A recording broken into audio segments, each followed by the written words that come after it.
संचार निगम लिमिटेड यानी बीएसएनएल। दोस्तों, हम में से शायद ही कोई ऐसा हो जिसने ये नाम ना सुना हो। एक जमाना था जब घरों की शोभा बढ़ाने वाला लैंडलाइन फोन हो या उस जमाने में स्टेटस सिंबल समझे जाने वाला मोबाइल फोन, सभी बीएसएनएल के ही हुआ करते थे। ये वो दौर था जब अपने घर में लैंडलाइन फोन ना होने पर जरूरी कामों के लिए किसी पड़ोसी के टेलीफोन नंबर या फिर किसी टेलीफोन बूथ का नंबर दे देना आम बात होती थी। दोस्तों, शायद आपके पेरेंट्स का पहले मोबाइल सर्विस कैरियर भी बीएसएनएल ही रहा होगा, लेकिन एक समय में इंडिया की सबसे बड़ी टेलीकॉम कंपनी रही भारत संचार निगम लिमिटेड बीते कई सालों से घाटे और कर्ज के दलदल में उलझी हुई है। हालांकि सरकार द्वारा इसे इस मुसीबत से निकालने के लिए कई प्रयास हुए हैं, लेकिन बीते दशक में टेलीकॉम मार्केट में आए नए और एफिशिएंट प्लेयर्स के आ जाने से बीएसएनएल ने अपना मार्केट शेयर और रेवेन्यू दोनों को ही गंवाया है। लेकिन इस बीच सरकार ने फिर एक बार बीएसएनएल में नई जान फूंकने के लिए 1.64 लाख करोड़ के रिवाइवल पैकेज देने की घोषणा की है। पर दोस्तों, ऐसे में सवाल ये उठता है कि जब एक कंपनी के रिवाइवल के लिए 1.64 लाख करोड़ रुपीस की जरूरत हो, और वो भी तब जब इस रिवाइवल के लिए सरकार द्वारा दिए जाने वाला ये पैसा आपके और हमारे जैसे टैक्स पेयर्स की जेबों से जाना हो, तो क्या ये करना जरूरी है या फिर कहीं एफिशिएंट है? आज हम इसी टॉपिक को डिस्कस करेंगे कि वो क्या कारण है जो एक समय में टेलीकॉम सेक्टर के आसमान पर खड़ा बीएसएनएल आज जमीन पर पड़ा है, और साथ में हम ये भी जानने की कोशिश करेंगे कि क्या सरकार के द्वारा इतना बड़ा रिवाइवल पैकेज बीएसएनएल के लिए निकालना एफिशिएंट है या फिर ये एक फेल्ड अटेम्प्ट साबित हो सकता है। लेकिन दोस्तों, इस वीडियो को शुरू करने से पहले मैं आपको बता दूं कि इस वीडियो की इंपॉर्टेंस यूपीएससी मेंस के पर्सपेक्टिव से काफी ज्यादा है। ये टॉपिक आपके ऐसे जीएस मेंस पेपर 3 के इंडियन इकोनॉमी और जीएस मेंस 2 के government policies and interventions aimed at development in various sectors से रिलेटेड है। इसके बारे में हम वीडियो के अंत में और भी बात करेंगे, पर फिलहाल के लिए अपने डिस्कशन को हम शुरू करते हैं। दोस्तों, बीएसएनएल या भारत संचार निगम लिमिटेड एक government owned telecommunication service provider है जो 1 अक्टूबर 2000 को गवर्नमेंट ऑफ इंडिया द्वारा इनकॉर्पोरेट किया गया।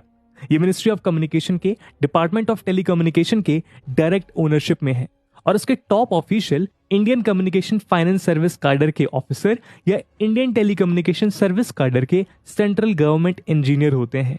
बीएसएनएल अपने नेशन वाइड टेलीकम्युनिकेशन नेटवर्क के माध्यम से दिल्ली और मुंबई को छोड़कर across India landline, mobile voice और इंटरनेट सर्विसेज प्रोवाइड कराता है।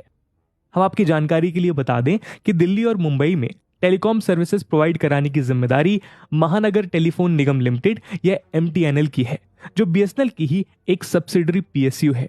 दोस्तों, अगर हम बीएसएनएल के सब्सक्राइबर बेस और मार्केट में इसकी पोजीशन की बात करें तो मोबाइल सर्विस की कैटेगरी में बीएसएनएल इंडिया का 4th लार्जेस्ट सर्विस प्रोवाइडर है, और 30 सितंबर 2021 की स्थिति में बीएसएनएल मोबाइल के 116.72 मिलियन सब्सक्राइबर थे और इसका मार्केट शेयर तकरीबन 10% था।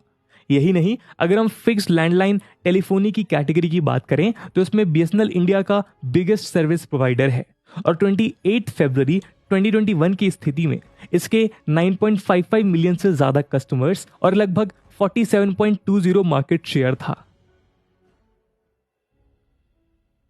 दोस्तों, अगर हम साल 2002 से 3 की बात करें तो बीएसएनएल का टोटल रेवेन्यू 25,000 करोड़ से भी ज्यादा था, जो उस समय की इंडिया की 2nd largest telecom service provider Airtel के रेवेन्यू से ऑलमोस्ट 9 टाइम्स था, जिसके चलते तब बीएसएनएल एप्टली प्रॉफिटेबल भी था। लेकिन आज बीएसएनएल का रेवेन्यू घटकर महज 19,000 करोड़ हो गया है, जो एयरटेल के करंट रेवेन्यू का 1/5 भी नहीं है। इससे भी ज्यादा सरप्राइजिंग फैक्ट यह है कि बीते 13 सालों में बीएसएनएल ने किसी भी फाइनेंशियल ईयर में प्रॉफिट रजिस्टर नहीं किया है। बीएसएनएल द्वारा लास्ट प्रॉफिट 2008-9 में दर्ज किया गया था।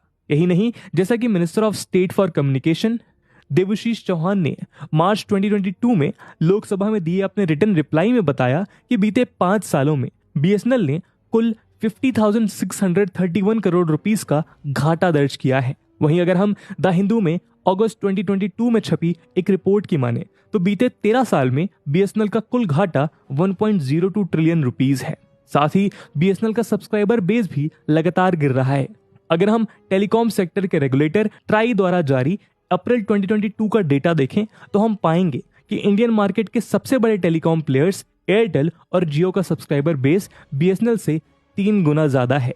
यही कारण है कि बीते 2 साल में ही बीएसएनएल ने लगभग 0.3% मंथ के एवरेज से अपने वायरलेस सब्सक्राइबर्स लूज किए हैं।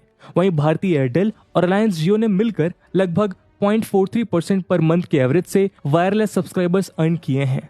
इसके अलावा अगर हम वायरलेस कनेक्शंस के मार्केट शेयर की बात करें तो 2005 में बीएसएनएल और एयरटेल दोनों का ही मार्केट शेयर लगभग 21% था, जबकि 2010 में बीएसएनएल का मार्केट शेयर 10% से भी नीचे आ गया है, जबकि नया मार्केट प्लेयर जियो 36% और एयरटेल 32% का मार्केट शेयर होल्ड कर रहा है। वहीं अगर हम वायरलाइन कनेक्शंस की बात करें तो जहां अक्टूबर 2019 में बीएसएनएल का मार्केट शेयर 46.6% था, वहीं मई 2022 खत्म होते होते ये गिरकर 28.7% हो गया। इन सब के अलावा अगर हम एवरेज रेवेन्यू पर यूजर की बात करें तो उसमें भी 2016 में प्राइवेट टेलीकॉम प्लेयर्स और बीएसएनएल लगभग बराबरी पर थे, जहां 2016 में प्राइवेट प्लेयर्स का कंबाइंड एआरपीयू 126 रुपीस था, वहीं बीएसएनएल का 118 रुपीस था। लेकिन 2022 में बीएसएनएल का एवरेज रेवेन्यू पर यूजर घटकर मात्र 53 रुपीस हो गया है, जो टेलीकॉम मार्केट के प्राइवेट प्लेयर्स के 136 के आंकड़े से लगभग 2.5 गुना कम है। दोस्तों, इन आंकड़ों से ये बात साफ हो जाती है कि एक समय में टेलीकॉम सेक्टर पे राज करने वाला बीएसएनएल आज सीरियस डाउनफॉल फेस कर रहा है। लेकिन ऐसा है क्यों, और वो क्या कारण है जिस वजह से कभी हर घर की शान बढ़ाने वाला बीएसएनएल आज अपने एग्जिस्टेंस के लिए भी जूझ रहा है? दोस्तों, इसके कई कारण हैं। आइए इन्हें एक एक करके समझने की कोशिश करते हैं। दोस्तों, क्या आप बता सकते हैं कि बीएसएनएल की टैगलाइन क्या है? चलिए हम ही आपको बता देते हैं। बीएसएनएल की टैगलाइन है कनेक्टिंग इंडिया फास्टर। लेकिन अगर हम बीएसएनएल की परफॉर्मेंस को उसकी टैगलाइन के साथ जोड़कर देखें तो हम पाएंगे कि ये कॉम्बिनेशन अपने आप में एक पैराडॉक्स है। जहां एक और इंडिया में 5G स्पेक्ट्रम की सर्विसेज शुरू होने को हैं और इसकी नीलामी में प्राइवेट प्लेयर्स बढ़ चढ़कर हिस्सा ले रहे हैं, वहीं दूसरी ओर बीएसएनएल की 4G नेटवर्क में प्रेजेंस भी ना के बराबर है और वो आज भी बहुत हद तक 3G नेटवर्क पर ही निर्भर है। जहां टेलीकॉम सेक्टर जैसे फास्ट ग्रोइंग और इनोवेशन बेस्ड सर्विसेज में प्राइवेट प्लेयर्स एक दूसरे को पछाड़ने के लिए कंज्यूमर को बेटर सर्विसेज और फास्टर स्पीड्स प्रोवाइड करने में एक दूसरे से compete कर रहे हैं, वहीं बीएसएनएल अभी भी पुराने मेथड्स पर ही चल रहा है। और इसकी एक बड़ी वजह है सरकारी तंत्रों में उलझा वर्क कल्चर, जहां मल्टीपल लेवल पर डिसीजन मेकिंग और क्लियरेंस के डिले के चलते कोई भी इनोवेशन या वर्क फ्लो कॉर्पोरेट स्ट्रक्चर के मुकाबले बहुत धीमा है। यही नहीं, जहां एक और प्राइवेट प्लेयर्स कंज्यूमर्स को बेटर सर्विसेज प्रोवाइड करने के लिए इस फील्ड की बेस्ट टेक्नोलॉजी इनोवेट या एक्वायर करने की प्रतिस्पर्धा में लगे हुए हैं, वहीं दूसरी ओर बीएसएनएल में अन्य पीएसयूज की तरह ही अभी भी टेंडर बेस्ड एक्विजिशन ही चल रहा है, जहां टेंडर्स के माध्यम से सबसे सस्ते दामों में सर्विसेज को एक्वायर किया जाता है। लेकिन दोस्तों, ये बात तो जग जाहिर है कि मार्केट में बेस्ट अवेलेबल टेक्नोलॉजी कभी भी चीपेस्ट इन मार्केट नहीं हो सकती। ऐसे में हम कह सकते हैं टेलीकॉम सेक्टर की इस रेस में बीएसएनएल प्लानिंग के लेवल से ही पिछड़ना शुरू हो जाती है। इसके अलावा अगर हम बीएसएनएल के एम्प्लॉय बेनिफिट एक्सपेंसेस को देखें तो 2020 तक बीएसएनएल के टोटल एक्सपेंसेस में से 40% एक्सपेंसेस एम्प्लॉय बेनिफिट्स के ही होते हैं। हालांकि 2019 के रेस्क्यू पैकेज से फंड किए गए वॉलंटरी रिटायरमेंट स्कीम के चलते बीएसएनएल की वर्कफोर्स जो 2018 में 1.8 लाख थी, वो 2021 में घटकर 64,500 रह गई है। लेकिन फिर भी प्राइवेट कंपनीज के कंपैरिजन में बीएसएनएल के ये एम्प्लॉय बेनिफिट एक्सपेंसेस आज भी काफी ज्यादा हैं। ऐसे में बीएसएनएल से फाइनेंशियल एफिशिएंसी एक्सपेक्ट करना मुश्किल है। दोस्तों, ऐसा नहीं है कि बीएसएनएल के रिवाइवल की कोशिशें पहले नहीं हुई हैं। 2010 में इसके रिवाइवल के लिए सैम पित्रोदा कमेटी का गठन किया गया, जिसने बीएसएनएल के रिवाइवल के लिए एक 15 पॉइंट प्लान रिकमेंड किया था। इस 15 पॉइंट प्लान के कुछ अहम रिकमेंडेशन थे कि बीएसएनएल के स्टाफ को कम किया जाए और साथ ही बीएसएनएल में गवर्नमेंट की हिस्सेदारी को भी 30% तक घटाया जाए। इसके अलावा इस कमेटी ने बीएसएनएल की फंक्शनिंग को और अधिक प्रोफेशनल बनाने के लिए कुछ स्ट्रक्चरल चेंजेस भी रिकमेंड किए थे। लेकिन रेड टेपिज्म और यूनियंस की राजनीति की वजह से इन रिकमेंडेशंस पर भी अमल ही नहीं किया गया। साथ ही बीएसएनएल में किसी भी तरह का स्ट्रक्चरल चेंज या पॉलिसी रिवाइवल मैकेनिज्म अपनाने के बजाय बेल आउट्स और सॉफ्ट लोन्स का ही सहारा लिया जाता रहा।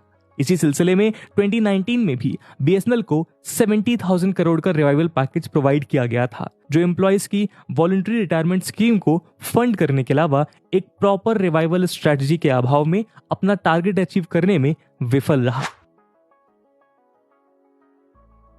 दोस्तों अब ऐसे में प्रश्न ये उठता है कि हमें एक ऐसे loss making state run telecom firm की जरूरत क्या है। इस बारे में इंडियन गवर्नमेंट का तर्क है कि टेलीकॉम सेक्टर एक स्ट्रैटेजिक सेक्टर है और साथ ही इसके सिक्योरिटी इंप्लीकेशंस भी हैं। जैसे हमारे इंटरनेशनल बॉर्डर के आसपास के एरियाज और लेफ्ट विंग अफेक्टेड एरियाज में जो टेलीकॉम स्पेक्ट्रम्स यूज में आते हैं उन्हें सिक्योरिटी कंसर्न्स की वजह से मॉनिटर करना जरूरी हो जाता है। ऐसे में गवर्नमेंट के लिए इस सेक्टर में कुछ हद तक अपना कंट्रोल बनाए रखना जरूरी है जिससे वो अपने सर्वेलेंस को एफिशिएंटली परफॉर्म कर सके। इसके अलावा जैसा 2019 में तत्कालीन telecom minister mister Ravishankar Prasad ji ने अपने एक स्टेटमेंट में बताया कि बीएसएनएल इंडिया के स्ट्रेटेजिक इंटरेस्ट की वजह से भी इंपॉर्टेंट है क्योंकि इसके सोशल इम्पैक्ट्स भी हैं। एग्जाम्पल के तौर पर जब हमारे देश में फ्लड्स, साइक्लोन्स या ऐसी कोई डिजास्टर घटित होती है तब पब्लिक वेलफेयर के लिए बीएसएनएल ही सबसे पहले अपनी सर्विसेज फ्री में ऑफर करता है। साथ ही गवर्नमेंट का यह भी मानना है कि टेलीकॉम सेक्टर में एक पब्लिक सेक्टर कंपनी की मौजूदगी से प्राइवेट प्लेयर्स अपनी मोनोपोली नहीं चला पाते, जिसका फायदा अंततः कस्टमर को ही मिलता है।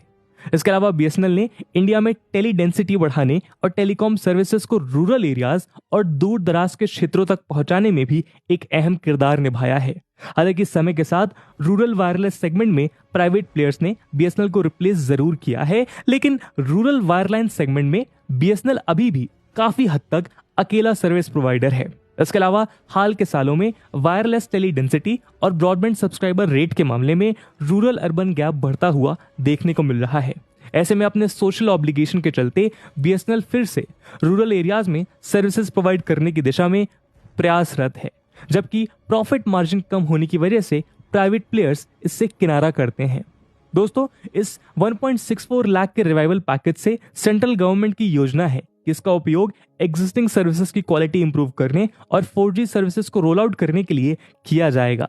साथ ही बीएसएनएल की बैलेंस शीट को स्ट्रेंथन करने के अलावा बीबीएनएल यानी भारत ब्रॉडबैंड निगम लिमिटेड और बीएसएनएल के मर्जर से फाइबर नेटवर्क को ऑगमेंट किया जाएगा। ऐसा करके सेंट्रल गवर्नमेंट की एक्सपेक्टेशन है कि बीएसएनएल को फाइनेंशियली वायबल बनाकर 2026-27 तक प्रॉफिट मेकिंग पीएसयू में कन्वर्ट किया जा सके। दोस्तों अगर हम बीएसएनएल के माउंटिंग लॉसेस पे नजर डालें तो ये एक अंधे कुएं जैसा लगता है जो बीते सालों में लगातार टैक्स पेयर्स के पैसों पे सरवाइव कर रहा है, और ऐसे में इस स्टेट रन कंपनी को बंद कर देना एक लॉजिकल ऑप्शन दिखता है। लेकिन अगर हम बीएसएनएल के पास्ट ग्लोरी और इंडिया के टेलीकॉम सेक्टर के डेवलपमेंट और कनेक्टिविटी को बढ़ाने में उसके रोल को देखें तो बीएसएनएल का रिवाइवल जरूरी नजर आता है। लेकिन ये रिवाइवल सिर्फ मनी इन्फ्यूजन के बजाय प्रॉपर पॉलिसी ओवरहॉल पे बेस्ड होना चाहिए। इसके अलावा इस नए पैकेज का प्रयोग बीएसएनएल के टेक्नोलॉजी एडवांसमेंट और एडमिनिस्ट्रेटिव रिफॉर्म के लिए किया जाना चाहिए। साथ ही भविष्य के लिए भी जिम्मेदारी तय होनी चाहिए ताकि टैक्स पेयर्स का हार्ड अर्न्ड मनी का यूज एफिशिएंट वे में हो सके, क्योंकि आज के समय में मोबाइल फोन और इंटरनेट की इंपॉर्टेंस जग जाहिर है, और ऐसे में इतने स्ट्रेटेजिकली इंपॉर्टेंट सेक्टर को सिर्फ प्राइवेट प्लेयर्स के भरोसे नहीं छोड़ा जा सकता। तो दोस्तों ये थी एक केस स्टडी जहां पर हमने डिस्कस किया कि बीएसएनएल का रोल क्या रहा है इंटरनेट कनेक्टिविटी को बढ़ाने में और इंडिया के रूरल एरियाज में कनेक्टिविटी को पहुंचाने में। इस पूरे मुद्दे को लेकर आपका क्या ओपिनियन है कमेंट सेक्शन में जरूर बताइएगा। और जैसा कि हमने वीडियो के पहले भाग में बताया कि इस वीडियो की इंपॉर्टेंस यूपीएससी मेंस के पर्सपेक्टिव से काफी ज्यादा है, और इसी इंपॉर्टेंस को देखते हुए एक सवाल हम आपके लिए छोड़कर जा रहे हैं जिसको आपको कमेंट सेक्शन में आंसर करना है। And the question is, critically analyze the government's decision to revive loss-making public enterprises such as the BSNL. And with this question, my friends, that's it for the video. I hope आपको video पसंद आया होगा, और अगर पसंद आया है तो अपने दोस्तों के साथ शेयर करना मत भूलिएगा। हम मिलते हैं अगले वीडियो में, तब तक के लिए जय हिंद,